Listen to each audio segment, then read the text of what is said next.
Welcome to Alabama Care, everybody. I am Sarah Williams, and I am here with Jenny Lux, who works for Disability Rights and Resources. Jenny, if you could introduce yourself.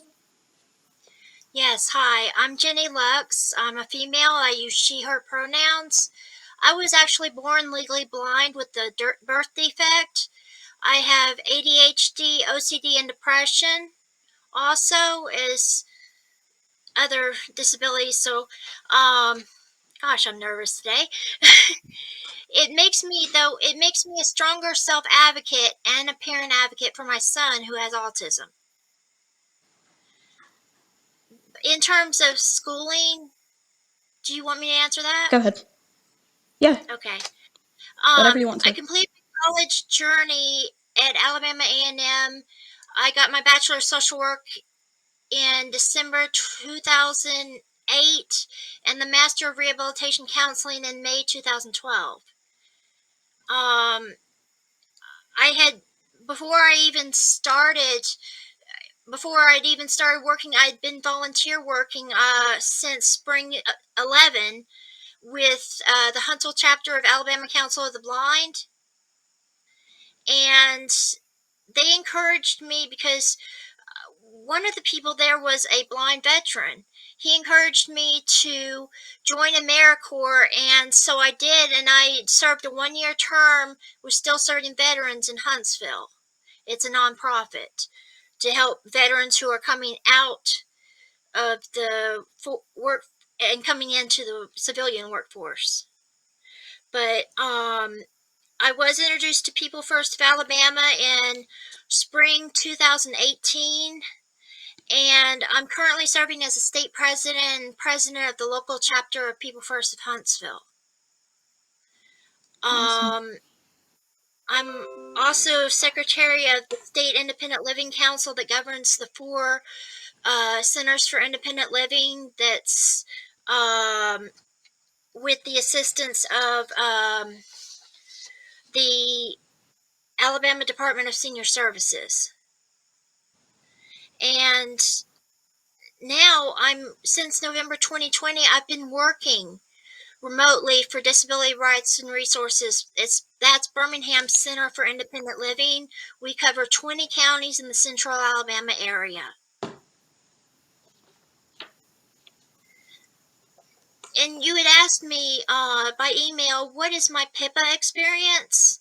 PIPA is Mm-hmm. Partners in Policy Making Alabama. Um, that is a organization that has been set up for both parent advocates and self-advocates with developmental disabilities. Being a Okay. part of PIPA, as it's called for short, it's had a distinct impact on my life, both as a self-advocate and a parent advocate. Throughout the training, and we've got, 3 more trainings? Well, several more, but 2 more in person. And it, I have been able to come out of my shell. As you can tell, I stumble sometimes, but I've been able to come out of my shell a little bit more in order to advocate for the wide range of issues that affect people with disabilities to the policymakers. And that is so important. And the most Right. important thing I learned is that use social media, because once it's out there, they've got to respond to you. Right. Exactly. And my project for PIPA, we each have a project, and Mm-hmm. it's focused on bringing accurate information to the people who are disabled, disenfranchised, and disadvantaged in Alabama. It's about the importance of getting the COVID-19 vaccine and breaking down scientific information into easier to understand facts helps to dispel the myths that surround that vaccine.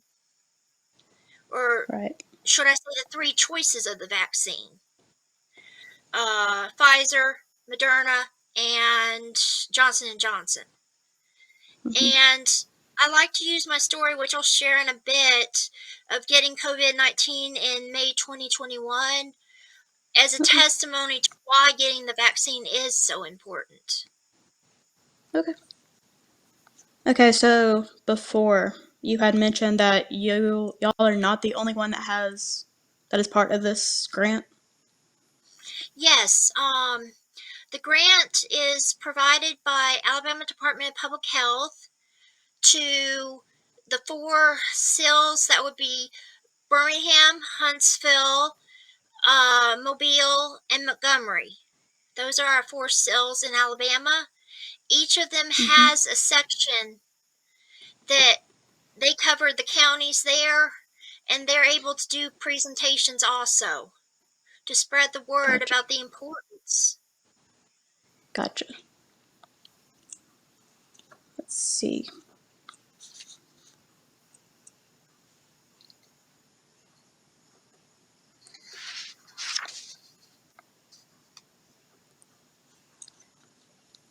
So the grant goals or whatever, how are you achieving those?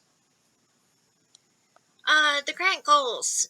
They're achieved through presenting trainings at least 4 or more times a month and by distributing information packets either by snail mail or by email.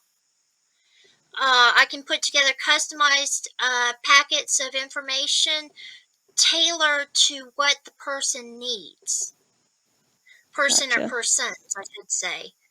Um, Keeping up with current facts and the statistics in order to update the materials and presentations, that's an extremely important part of the job Right. because you don't want to create untruths. Exactly. Yeah. Let's see.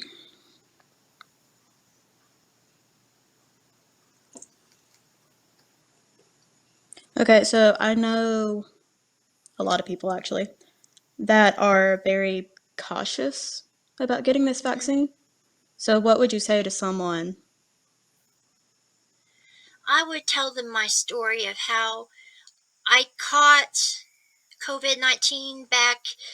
It was the end of April when I got my vaccine, and we think that I was around someone that was either asymptomatic or symptomatic but in the beginning stages because where I was when I had to wait the 15 minutes, um there was a gentleman. He was spaced about 6 feet from me, but he was coughing a lot, and Mm-hmm.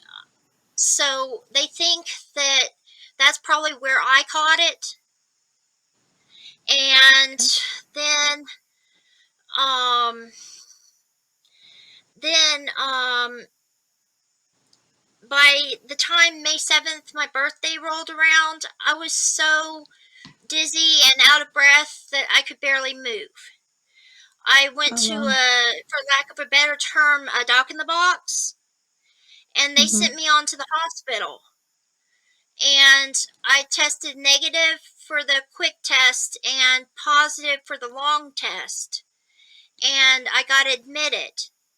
And long story short, I was on the ventilator for 5 days. They did transfer me from Huntsville Hospital up to Vanderbilt University Medical Center Mm-hmm. because they wanted to see if an ECMO treatment would help.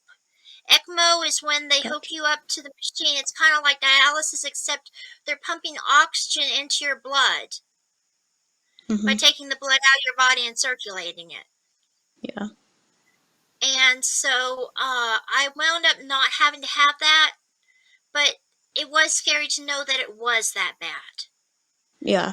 I got off the ventilator after 5 days and was put on, I think, 4 liters of oxygen. I gradually stepped Wow. down to 2 liters when they dismissed me from the hospital on Monday, May 24th. And just the fact that it took that long to recover, that's a very good reason to go ahead and get the vaccine. Right. Yeah. I mean, this could have been much worse. I might not be Mm-hmm. here. Yeah, exactly.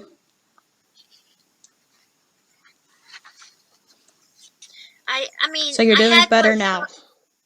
I'm doing better now. I'm been off Good. oxygen for about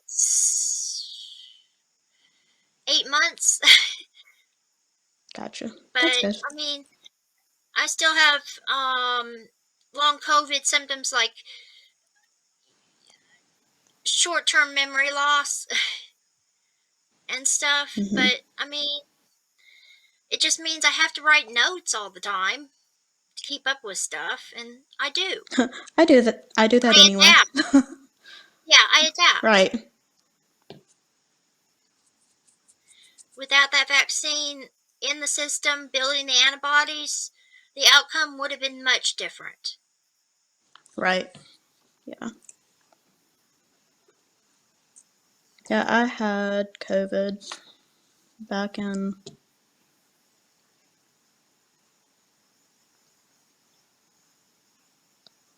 December, Ouch. maybe. It actually might have been January. I'm not sure. Okay.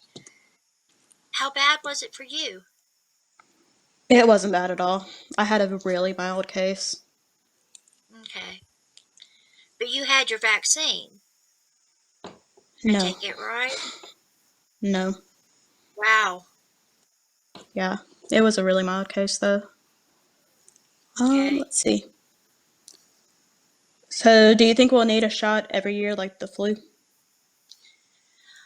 Well, in terms of needing a shot every year, I'm not going to speculate because the Right. speculation invites people to create the chaos, misinformation, distress, and miss. That's just human nature. Mhm. I mean, when we fear something, that's what results. That's some of the results that can happen anyway. Right. Let's see. Is it still important to get a vaccine even if it seems like we're getting out of this pandemic? Yes, we don't know what the future holds. Right. There are so many what ifs, and that creates the fear that I talked about in the previous question. Mhm. But we know from the history of, like, the polio vaccine, for example, we as a nation must be invested in the fight for a cure.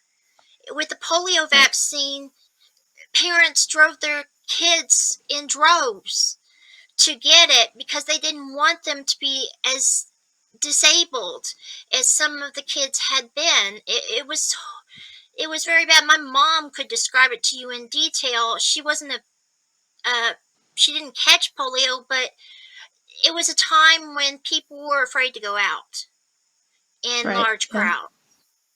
Right. They have Kind of pictures like now. advertising Elvis. Yeah, kind of like now. They had pictures of Elvis advocating for younger people to get the shot. He was getting the shot in the photo. And that was widely distributed, and that helped with, I guess, the preteen and teenage crowds to get the Yeah. vaccine. Yeah. Yeah, I work at speaking of large crowds, I work at a movie theater now on Oh, top of wow. doing this. And we're just now getting like large crowds back. Ooh. Are you still able to wear masks or? We give the like customers an option to wear Right, them, right, but employees are required. right, right. That's what I was curious about since, you're in Georgia, so, Yeah, but, so like me, I'm required to wear one, which I do anyway. right. Um, I would say to anyone out there, masks are extremely important whether you're vaccinated or not. It's not a political thing. It really isn't. It's just protecting those that you love. Hmm. And they're saying that um, cloth masks are not as resilient as first thought. So I did research, and the filters that they sell on like Amazon, they're PM 2.5 filters, and they're the ones that are approved to fit in the pocket of some of the cloth masks. Yeah. So, I mean, I think it's 4 or 5 layers thick. So, but I mean, it's so important. It's a filter. I mean, Right. Let's see. Do you have any upcoming events related well, we to have, the grant? yes, there are several training events that have been scheduled within the 20 counties that we serve, and we are open to more. We want to reach as many people as possible, especially in the possibly rural areas or Right. in city areas where transportation is lacking, Mm-hmm. for lack of a better word. Right. Um, Yeah, I understand. but if anyone would like to contact me to do a presentation in the central Alabama area that we cover, I know y'all were gonna put this in the chat, but I'm gonna hold it up too. This is my number. It's 205 815 6143. That's my direct line. Or you can email me at jenny@drradvocates.org. And you know what? Even if you are in a different Center for Independent Living area, please contact me and I'll be happy to connect you with the appropriate person in your designated cell or Center for Independent Living.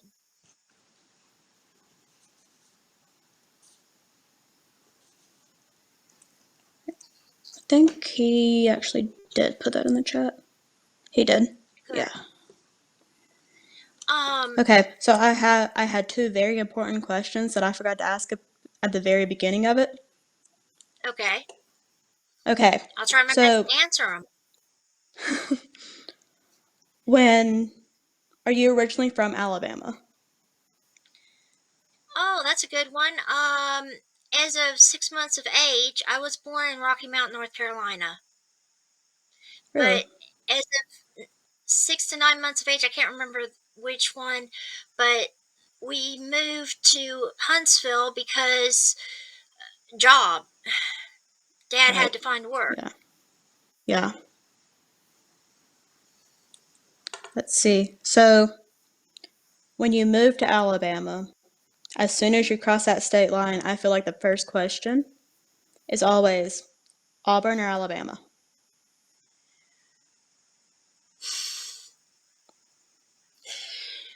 Or neither. I will go, well, I will go Roll Tide except for when they're playing Tennessee When because my they're mom's family is from Tennessee. gotcha. War But for the Eagle, most but part, it's it's Roll fine. Tide. War Eagle, but it's fine. Yeah, Yeah, I don't see. Go ahead. I went to Auburn Montgomery for college, so Oh, okay. That's awesome. They've got good programs too, don't get me wrong. they do. Mhm. They do. It's where I got my degree from and all that. Okay. Were there any other questions? James Tucker said Alabama. Yeah. Well, he's in Tuscaloosa, of course. That Of would be course. treachery if he said any. It would be treachery if Right? he said anything else. Right? Oh, rebellion. um, But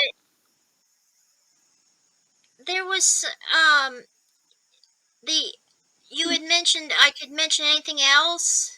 I just Yeah. wanted to mention there are packets of information available that include teacher resources, and I wrote out a suggested lesson plan idea sheet that goes with the teacher resources that I found. And, if you're not in the region I serve, I'll be glad to email you a customized information packet and have your regional still contact you so that they can do the presentation. Because this is a team effort. The teamwork makes the dream work. And the dream being to help invest in our future free of this COVID. Mhm.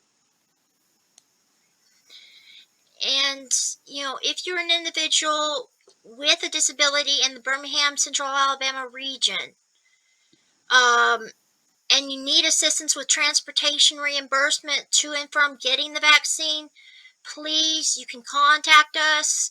The reimbursement form can be found on our website under the resources tab.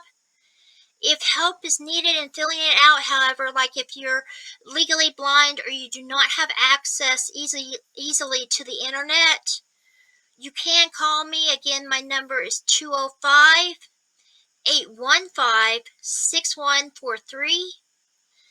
And we do have a limit that on the reimbursement, you have to file within a week of going. And the answer to if they can receive it twice, the answer is yes. Gotcha.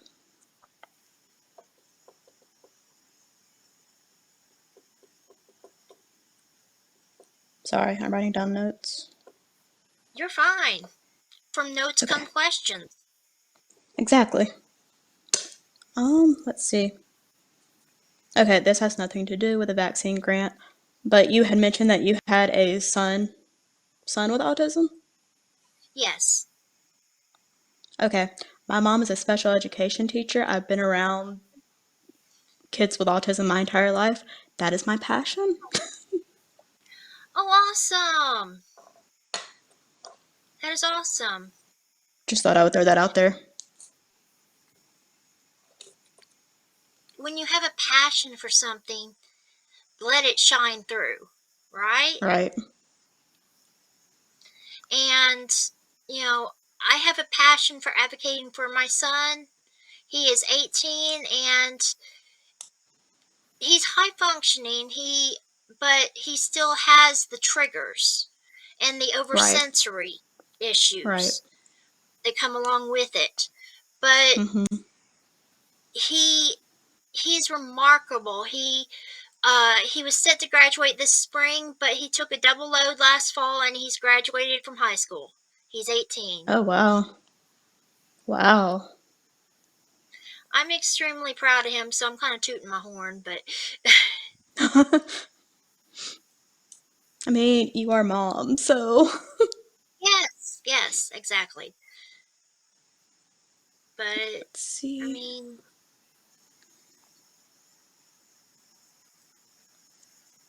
Do you want to say something else? uh, something like along the lines of if you're not vaccinated, if you have questions, call me. If you need PPE, personal protection, I think it's equipment. Call me. I do have masks that I can mail out to people in our area in the Central Alabama region. And like I said, digital information Mhm. is available to everyone in the state because it Right. takes moments for me to send out the information packets digitally. Mere moments. I talk with you on the phone, I understand what you need, and I send it out. Especially Right. educators. I did research, and because of the mental health issue with COVID, there are more um, fights and so forth breaking out in even elementary schools because of the tension. And there is an article that I can send to anyone who is interested about how to talk to the kids, and that explaining that this is going to happen Right. if you get my drift. Um, Right. it it's something that we need to bring out in the open to, especially to the younger kids, and say it's okay to be worried, Mm-hmm. because and it's okay to fear, but with knowledge there is power. Right.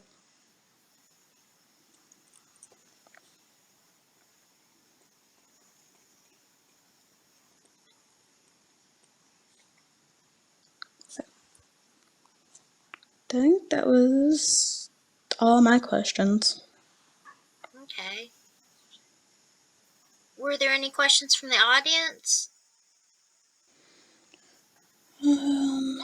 No, Okay. there were not. Okay.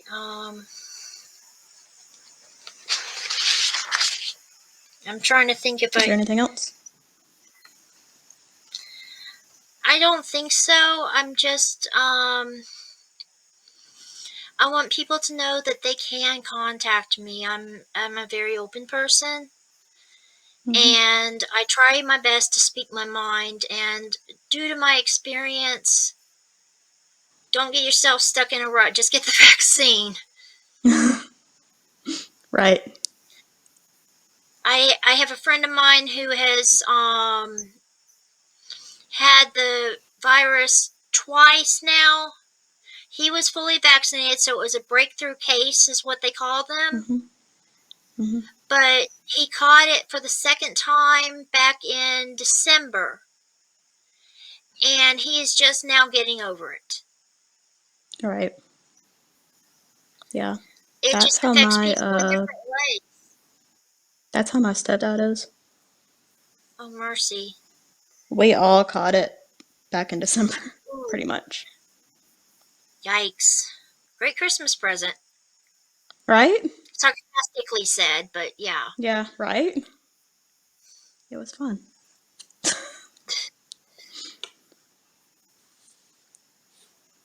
Let's But, see. Make sure. Yeah, there's nothing else. okay. You were saying something? Sorry, I cut you off. I just said okay. No, I was just saying, okay. That's about all I Gotcha. have. Okay. Um, please contact me. That's all I can say. I mean, for the rest of this, just if there are questions, if we can help you by reaching out, reach out to us so we can reach out to you. Right. And we have all your information in the chat, I believe. Yeah, we have your phone number and your email in the chat. Mm-hmm. Right. Well, it was good Okay. interviewing you, and thank you for letting me do it. You're so welcome. It's great to meet you. You too. All right, I'll see everyone on my next broadcast. Bye, guys.